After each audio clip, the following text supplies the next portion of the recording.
మేము కూడా చిత్రిస్తున్నాం, మేము కూడా క్షమాపణలు చెప్తున్నాం.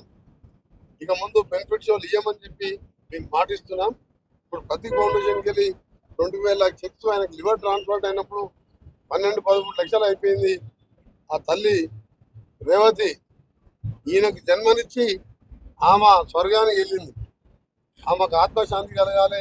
ఈ కుటుంబ బాధ్యత పిల్లల చదువు కానీ ఆయన ఆరోగ్యంలో ఎప్పుడైనా మందులకు కానీ ఏది ఇబ్బంది ఉన్నా కోమటిరెడ్డి వెంకరెడ్డిగా నా బాధ్యత ఉంటుంది. నేను మంత్రిగా ఉన్నా లేకున్నా నేను ఒకసారి మాట ఇచ్చిన కాబట్టి తప్పకుండా కుటుంబాన్ని అన్నా ఉంటానని ముఖ్యమంత్రి గారు మరీగా నాకు అసెంబ్లీకి వెళ్ళి నడుస్తున్నాగానే నన్ను పోయిరమ్మని చెప్పి మేము నిన్న మన అసెంబ్లీ సెషన్లో బిజీగా ఉన్నా ముఖ్యమంత్రి గారు ఆదేశం మేరకు వచ్చి వారికి డిఎంహెచ్ఓ గారికి మేనేజ్మెంట్కు పోలీసుకు అందరికి చెప్తున్నాను దగ్గర నుండి చూసుకోమని చెప్పి మరొకసారి ముఖ్యమంత్రి గారు కూడా క్లియర్గా చెప్పారు.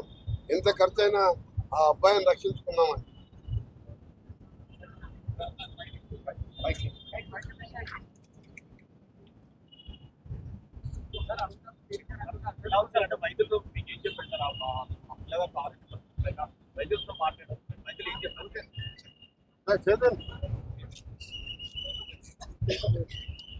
చేతన్ అనే డాక్టర్ ఎవరైతే చూస్తున్నారో, చేతన్ అనే డాక్టర్ ఎవరైతే ట్రీట్మెంట్ చేస్తున్నాడో ఆయనతో చాలాసేపు చర్చించిన.